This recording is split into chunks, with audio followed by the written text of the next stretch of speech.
Ara ang favorite ni Kixie nga bird taron asam to. Lupad. Ning lupad ba noon nga gibidyohan.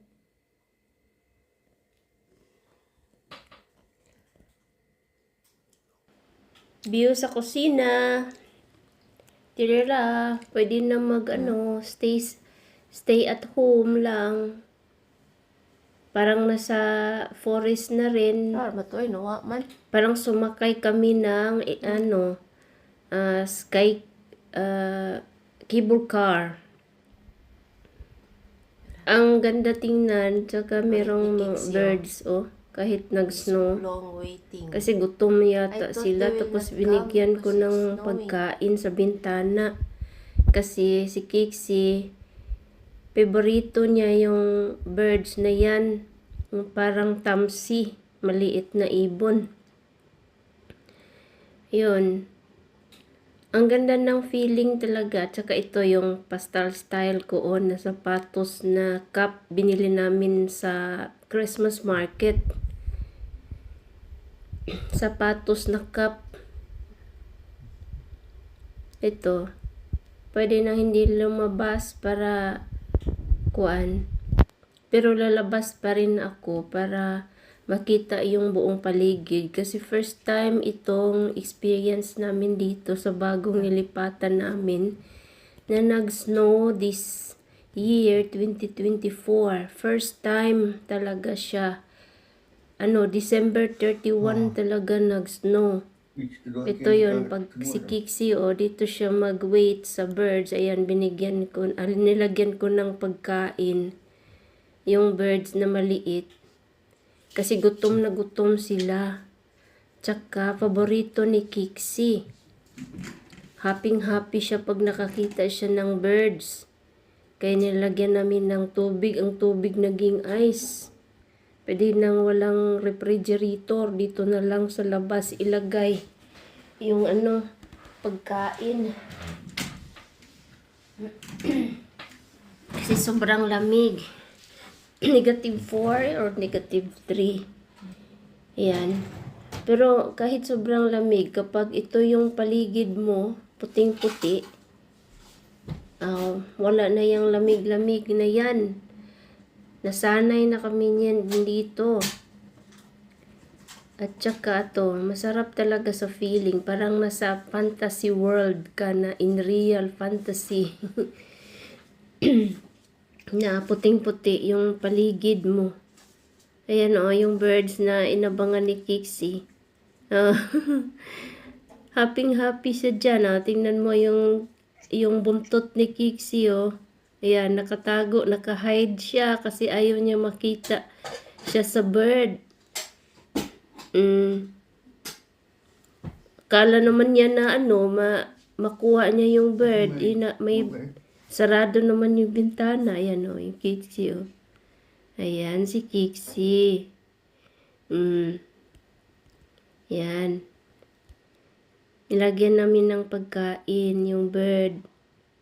Kasi gutom na gutom sila. Ayan. Yan si Kixie inabangan natin na yung bibig niya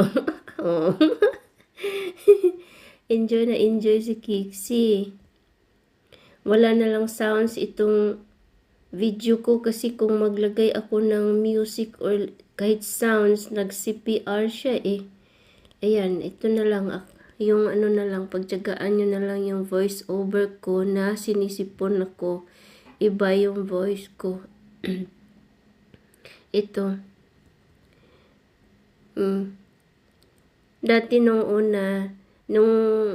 maganda talaga yung mag-snow, yung maraming kahoy. Kasi parang white Christmas tree siya ba? Tapos sa labas. Ayan. Ang galing. Ayan.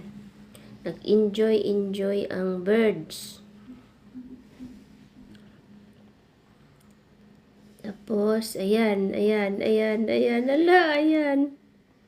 Yung bird, parang tamsi. Maliit na birds. Pero pag yung dove, Meron ding dove dito pumupunta, hindi interesado si Kiksi sa doves. Itong interesado siya nung maliit na birds na parang tamsi. Ayan. Ayan. Manood lang kayo dyan.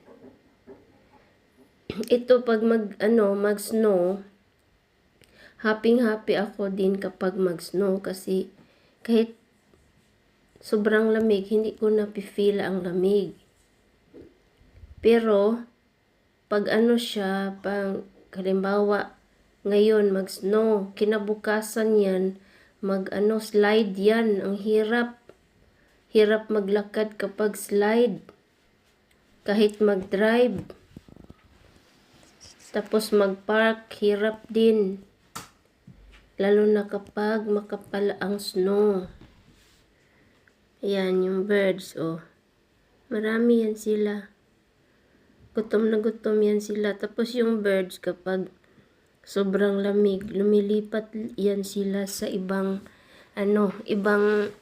country na mainit. Katulad ng Spain or other country na mainit dito sa Europe. Doon sila ang layo ng nililiparan nila. Tapos pabalik yan sila kapag hindi na naman malamig dito. Ayan. Yan, enjoy lang kayo sa panonood. Hindi siya masyadong makapal ngayon, pero okay na. Okay na rin. At least nag-snow siya. Naika-experience kami ng snow dito bago mag 2025. First snow sa bagong nilipatan namin. At saka last snow din sa 2024 kasi nag-snow siya December 31. Mag-snow sana ulit sa this month, January or February kasi pag January, February, malamig pa rin yan. Tingnan natin. Yan. Yan. White Christmas. Enjoy lang kayo dyan sa panunood. Sana nasa mabuting kalagayan kayo at nasa healthy kayo. Yan ang pinaka-importante sa bagong taon. Na healthy tayo.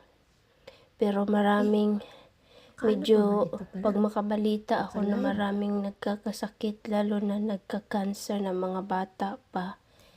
Iba ang naisip ko. Kasi alam ko kasi kung anong dahilan kung bakit sila nagka-cancer.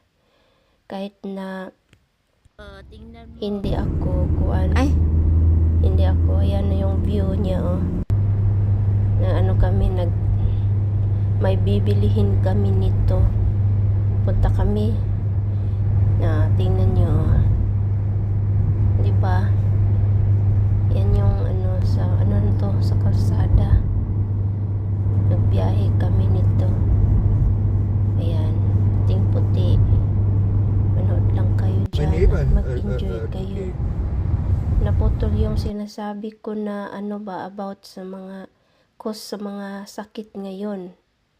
Alam ko yan, hindi lang ako magsasabi, pero alam ko yan kung bakit maraming nagkakasakit na cancer na mga bata pa.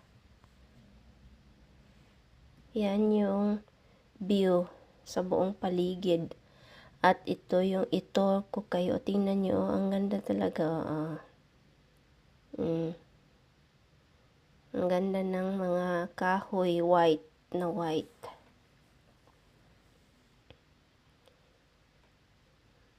Mag-ingat tayo lagi at mag-pray.